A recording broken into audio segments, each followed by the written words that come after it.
Bismillah. Assalamualaikum warahmatullahi wabarakatuh. Brothers and sisters, what we will discuss today, the sin of Adam and Eve and the atonement, the blood of Jesus Christ, basing on the Bible. We Muslims believe that death came on earth by the will of Allah, because Allah created life and He created death. But in Christianity, no, death came by the sin.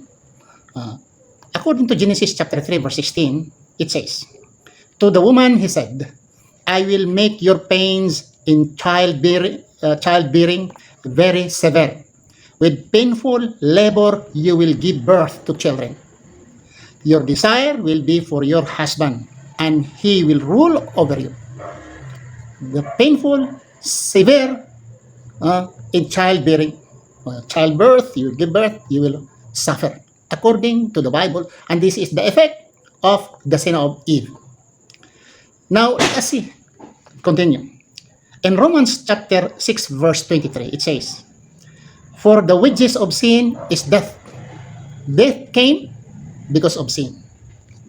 According to Romans chapter 5, verse 12, it says, in the King James Version, "Wherefore, as by one man sin entered into the world, the death by sin, and so death passed upon all men, for that all have sinned." Meaning, without sin, there is no death, according to the Bible. And remember, the painfulness, the suffering of a childbearing, this is also the effect of the sin. And the blood of Jesus Christ on earth came for atonement. According to them, in the New Testament, Jesus' blood bringing atonement or forgiveness, such as in Romans chapter 3 verse 25, Ephesians chapter 1 verse 7, Hebrews chapter 9 verse 22, and 1 John chapter 1 verse 7. The suffering and the sinfulness of human atoned by the blood of Jesus Christ. It's the atoned of what? The original sin.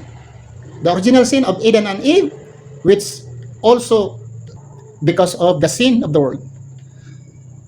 The question is, the very question, if really the sin of the world, the sin of Adam, including the sin of Adam, had been paid already by the blood of Jesus Christ, why the women today, until today, the women are suffering of their childbearing? Why? Painful, severe during the childbirth, for particular, they suffered because of the sin.